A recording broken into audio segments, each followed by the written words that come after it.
que se sepa que solo hay dos razones válidas para esto. ¿No? Razón número uno, que Dios dio esa orden. Razón número dos, ellos tenían el don de la continencia.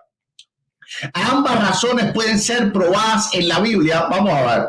Número uno, Lucas dedica el inicio de su evangelio, al igual que Mateo, a narrar los encuentros entre María, José y el ángel Gabriel. En estos encuentros el ángel da instrucciones como el nombre que se le debe de poner al niño, incluso instrucciones cuando debían de viajar a Egipto, pero no hay instrucciones sobre el celibato, así que este supuesto celibato no fue un mandato de Dios. Número dos, como María y José estaban comprometidos antes del anuncio del ángel, está probado de que ellos sentían el normal deseo carnal de todo ser humano. El catolicismo muestra a María como una mujer superdotada, inmaculada y célibe, pero la Biblia la muestra como una joven dispuesta a casarse y un hombre que amaba tanto a su esposa que, a pesar de que la vio embarazada, no se atrevió a denunciarla. Mi oponente dirá que por decisión de ellos vivieron un celibato, tal vez para dedicarse por entero a Jesús. Pero la Biblia es clara que nadie puede vivir el celibato si no tiene el don de la continencia. Leamos 1 Corintios 7:9.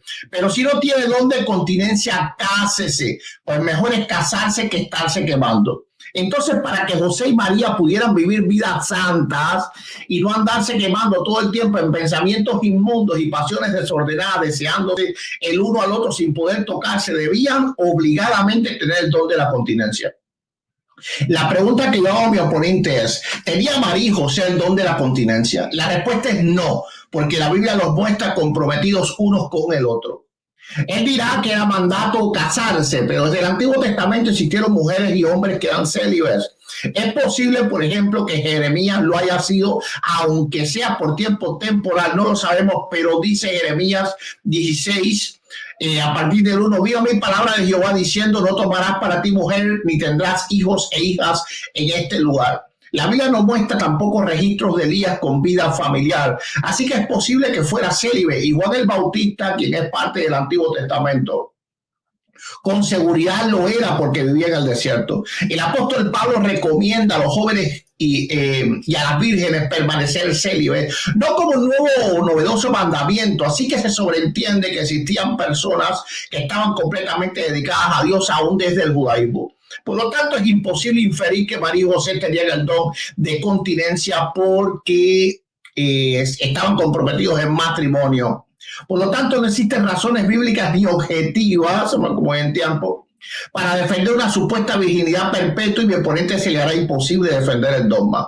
Mi oponente es posible que ponga razones históricas para creer en este dogma, como la oración supuestamente datada del siglo III, siglo IV, en la cual supuestamente se le llama María Virgen y Madre de Dios. Refutemos esto. Por ejemplo, este es el texto original. Cato apo to eoleuso parnome. Ok, dice, lo voy a leer completo en español: bajo nuestras entrañas de misericordia nos refugiamos. Bajo vuestras entrañas de misericordia nos refugiamos, oh Madre de Dios, no desprecie nuestra súplica en tiempos de problemas, pero rescátanos de los peligros, solo pura, solo bendita. En este papiro llamado comúnmente Subturnum Praesidium no está el nombre de María, por lo que no hay pruebas que se refiere a la Madre de Jesús. Pero sí existen evidencias de que es una oración pagana que hoy se usa en la Iglesia Católica llamada Bajo tu amparo y que es predilecta del Papa Francisco. Vamos a ver las pruebas. Este papiro fue hallado en Egipto. La religión egipcia tenía el culto a Isis, la cual se llamaba Madre de Dios y según se creía era virgen. Leamos lo que dice una inscripción antigua sobre Isis. Dice, la Madre de Dios cuyo hijo es el Señor de la tierra. Era llamada esta diosa, era llamada la Virgen Madre. En los 4 primeros siglos del cristianismo todavía era fuerte el culto a Isis. De hecho, en el siglo IV surgió la secta de los corinidianos, egipcios y árabes, que adoraban a María como a Isis, como la reina del cielo, ofrecían tortas. Esta secta fue condenada, ¿verdad?, por el cristianismo del siglo IV. El historiador Geoffrey Ashby escribió que los coliridianos fueron los que inspiraron a que se llamara María Madre de Dios en el Concilio de Éfeso del 431. La Enciclopedia Católica dice: la existencia de la oscura secta de los coliridianos, a los cuales San Epifanio en el 403 denuncia por sus ofrendas de pasteles a María, puede ser mostrada como prueba, escuchen esto, de que aún antes del Concilio de Éfeso existía una veneración popular de la Virgen Madre que amenazaba con expandirse de forma escandalosa. Esto lo pueden buscar en el artículo de la Enciclopedia Católica llamada Devoción a la Santísima Virgen María. Ponen Enciclopedia Católica Devoción a la Santísima Virgen María, lo van a poder leer ahí. Por lo tanto, queda refutada la supuesta oración a María. Mis argumentos han sido muy claros. Número uno, toda la carga de la prueba está sobre mi oponente. Él es el que debe de probar lo que está diciendo, no yo. Yo lo único que tengo que hacer es refutar las falsas pruebas que él expondrá. ¿Por qué razón? Porque yo no tengo carga de prueba en este debate. Por cuanto toda la evidencia está de mi parte, toda la evidencia está de mi parte. Número uno, comúnmente las personas célibes no están casadas. Esta era una mujer casada, pero no solo era ella. Porque él puede decir, bueno, espérate, pero es que María era inmaculada, lo cual tampoco es bíblico. El problema es que estaba también José. Número dos, ellos no tenían el don de continencia y lo vemos porque ellos estaban emparentados ya en matrimonio, estaban comprometidos antes de la anunciación del nacimiento, es decir, del embarazo de Cristo por parte del ángel Gabriel. Así que no tenían don de continencia y esto es un argumento que él no va a poder con él. Y yo pongo hincapié en este argumento. Ni María ni José existen pruebas de que querían vivir una vida célibe. ¿Ok? Ellos no, y María siendo la mujer joven ya estaba para el matrimonio, así que era una mujer como una joven como otra cualquiera. ¿Ok? Número tres, ¿verdad? No tenía ningún papel realmente dentro de la fe que después de nacer Cristo, pues María siguiera permaneciendo virgen, que es toda una cuestión de las creencias pues católicas, ¿verdad? Pero regular y normalmente todas las mujeres casadas tienen hijos.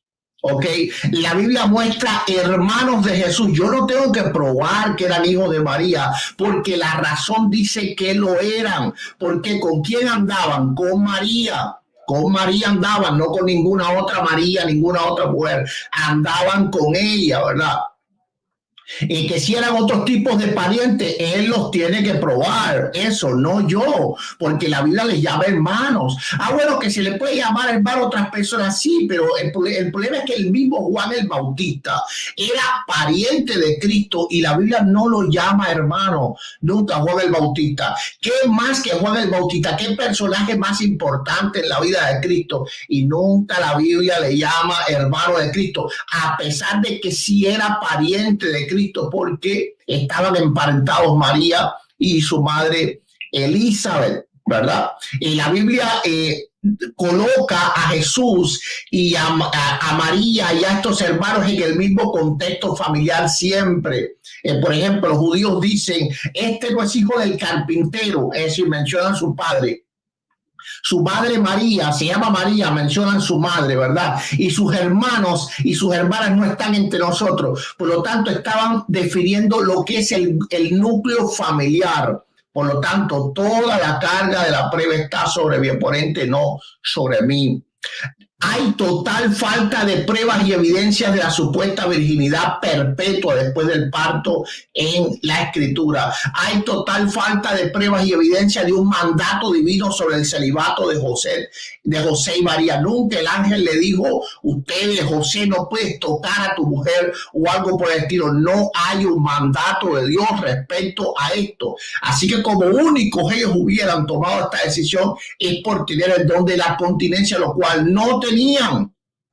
porque estaban comprometidos a estar casados, a casarse antes de la anunciación del ángel. Hay total falta de pruebas y evidencia de que José y María tuvieran el don de la continencia, como ya aclaré bien. Por lo tanto, mi oponente está en un callejón sin salida. No sé las pruebas que él irá a poner, ¿verdad? Pero ninguna de las pruebas que él va a poner va a poder soportar esa carga de la prueba tan fuerte. Él debe de probar primeramente que tenían el don de la continencia, porque la escritura dice que si no tienes el don de la continencia, no puedes ser célibe porque te vas a estar quemando. Y quemando es tener concupiscencia, ¿verdad? Quemando es padecer el castigo del pecado en la carne.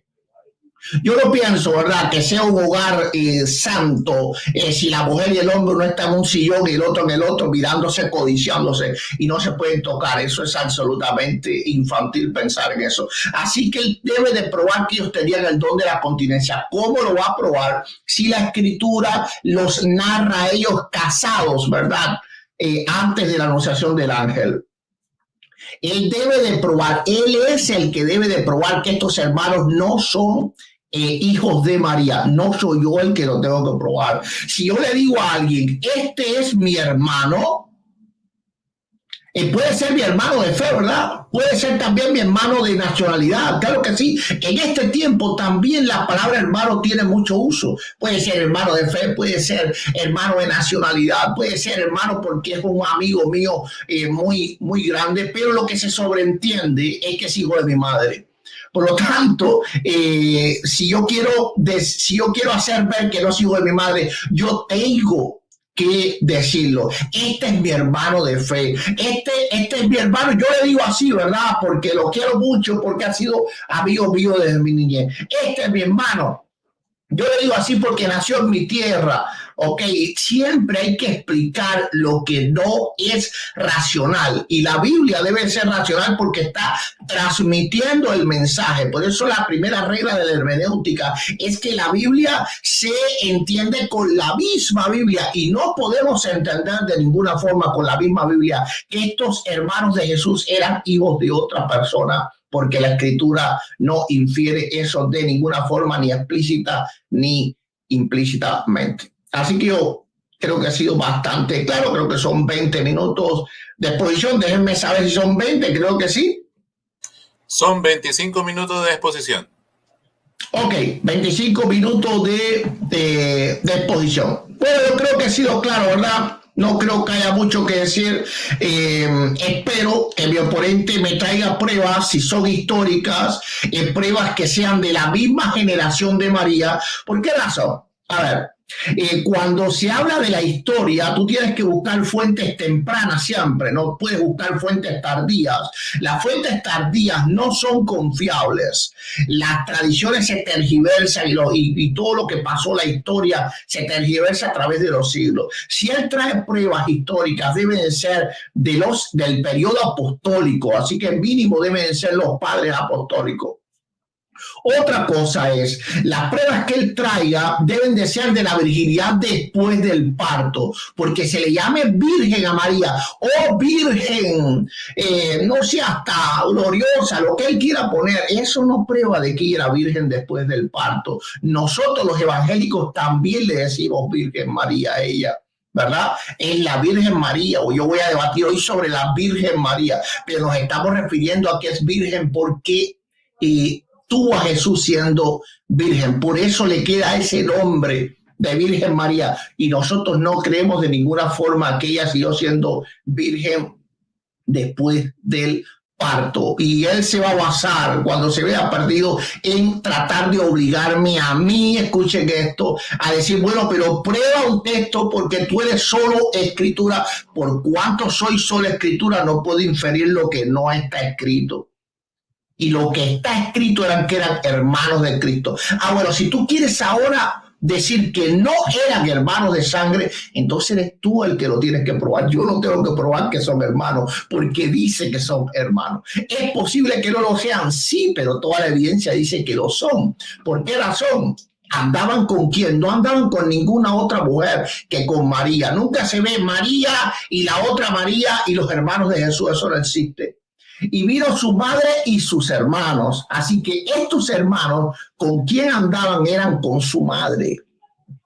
Por lo tanto, ¿verdad? Y todas las evidencias apuntan a que eran hijos de María, como en realidad lo eran. Yo lo voy a dejar ahí porque yo creo que es más que suficiente. Yo no tengo que probar nada, yo no tengo carga de la prueba, así que yo voy a esperar sus argumentos y como sé que ninguno van a poder cumplir con la carga de la prueba, con mucha facilidad yo los voy a refutar en el tiempo de la refutación, Dios mediante, con la ayuda de Dios. Bueno, aquí termino. Muy bien, pastor. Apaguemos micrófonos. Ok, perfecto. Bueno, muchas gracias, Pastor Eduardo, por su tiempo de exposición. Prácticamente 22 minutos para exponer. Bueno. Sí, recuerdo algo, ¿verdad? Este tiempo que viene él es de exposición, no de refutación de argumentos. Sí, ok, perfecto. Sí, ahora lo que viene son dos preguntas por parte del debatiente católico Rigo.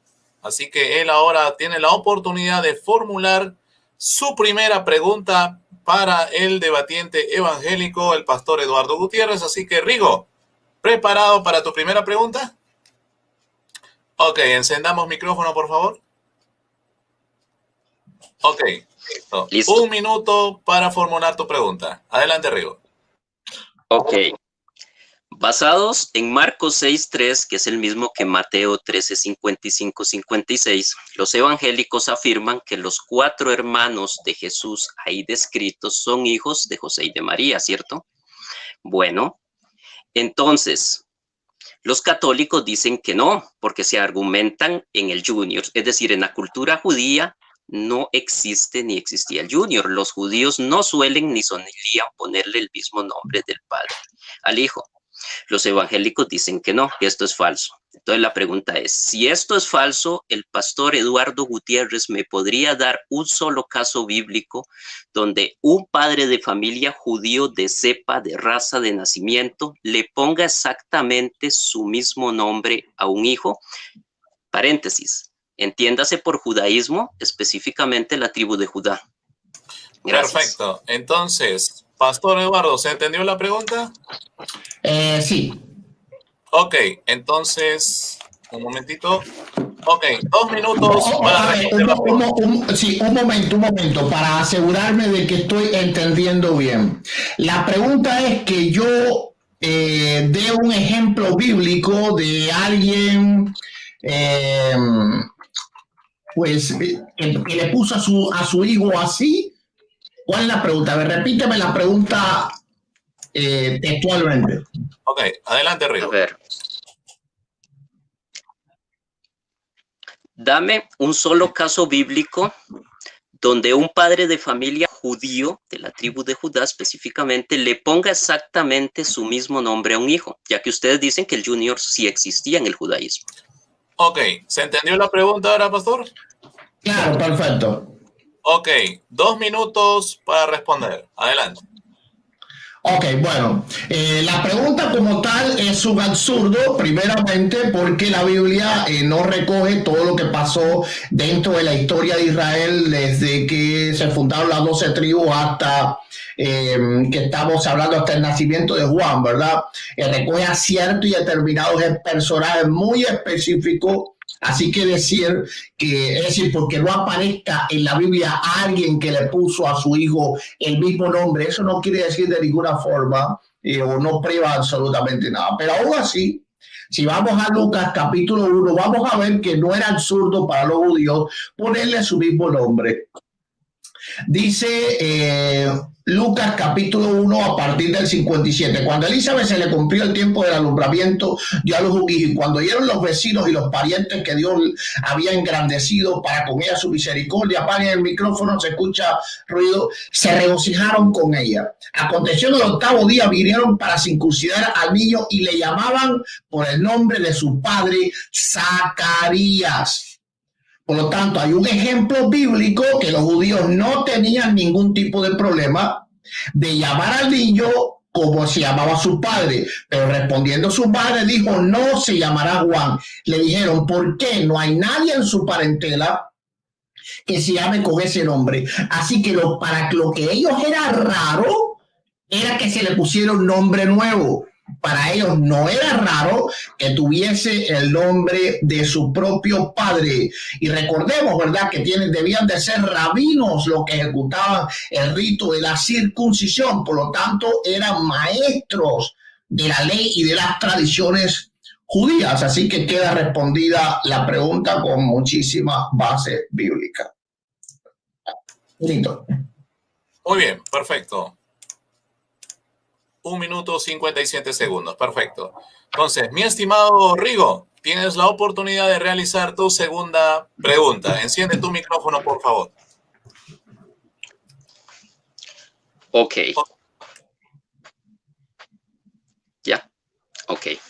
Bueno, la pregunta es la siguiente. Pastor Eduardo Gutiérrez, ¿en qué momento perdió María su virginidad? ¿O fue durante el parto o fue después del parto, según ustedes, ya que ustedes tratan de defender ambas posturas al mismo tiempo en un mismo debate? Y la virginidad solamente se puede perder una vez y se pierde en un acto, o no, o todo o nada. Entonces, ¿en qué momento perdió María su virginidad? ¿Durante o después del parto? Gracias. Perfecto. ¿Se entendió la pregunta, pastor? Muy bien.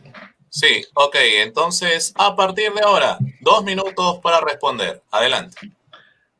Bueno, Río comete un grave error. La virginidad no se pierde una sola vez, o no necesariamente se pierde una sola vez, porque hay dos tipos de virginidad, ¿verdad? Una es la virginidad física respecto al himen, pero eso lo puede perder una niña por un accidente que tuvo, no sé, un golpe que se dio o algo así, y el micrófono, apaga el micrófono cuando estén hablando. Y esto no quiere decir que ella dejó de ser virgen, ni nadie le llamase, ¿verdad?, a esa niña una mujer. Tú eres ya una mujer ya. ¿Por qué? No, porque tuviste un accidente y se rompió el himen. Ahora, hay una virginidad también en el término conyugal, que se rompe cuando la mujer tiene relaciones sexuales. Así que bueno, respecto a la virginidad física, se rompió en el parto. Respecto a la virginidad conyugal, se rompió en la primera relación que ella tuvo. Y nosotros ponemos 2 pruebas, no porque pensemos que tiene que perderse 2 veces. Con una sola vez que se pierda, con la del parto, es suficiente, pero te respondí las 2 para poner la cosa un poquito más difícil para ti, ¿verdad? Lo hacemos para exponer 2 pruebas de que es imposible que ella haya sido virgen para siempre, pero con una sola es más que suficiente. Te damos 2 para que comes y llevas. El video.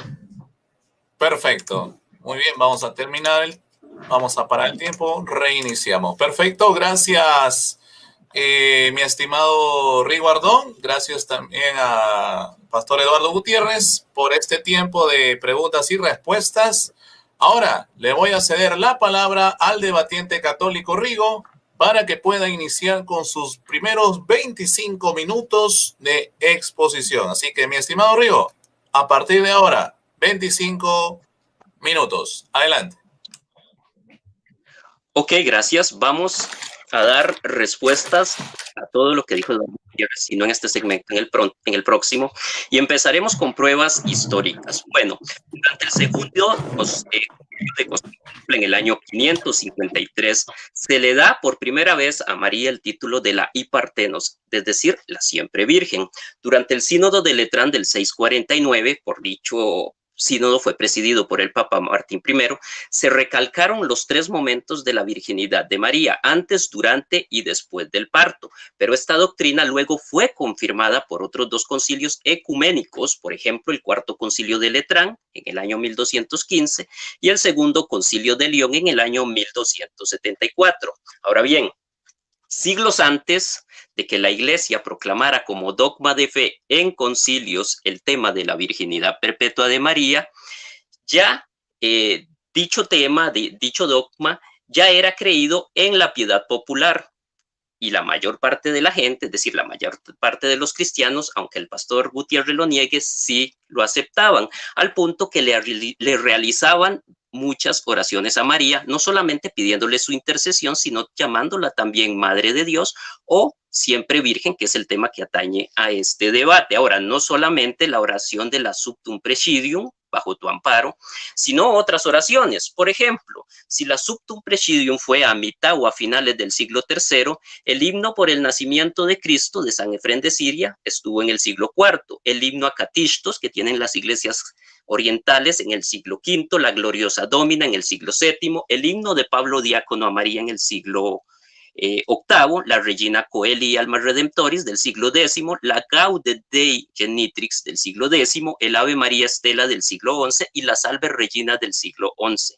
Así que no era solamente, mi amigo Eduardo, una oración, eran muchas que a través de los siglos se le han venido haciendo a la Virgen María y no precisamente ni por paganos ni tampoco por gnósticos, sino por católicos. Ahora, dentro de los padres de la iglesia tenemos no solamente padres de la iglesia posniceos, sino también preniceos que creían en la virginidad perpetua de María. Por ejemplo, Arístides de Atenas, en su Apología 15.2, en el año 134 después de Cristo, dice: los cristianos empero cuentan su origen del Señor Jesucristo, y este es confesado por su Hijo de Dios Altísimo en el Espíritu Santo, bajado del cielo por la salvación de los hombres y engendrado de una Virgen Santa, sin germen ni corrupción. Pedro de Alejandría, en sus fragmentos hasta el momento de la destrucción del templo de Jerusalén, los judíos y el día 14 del primer mes lunar, dice: nuestro Dios, Cristo Jesús, nació según la carne de nuestra Santa y Gloriosa Señora, Madre de Dios, y siempre Virgen.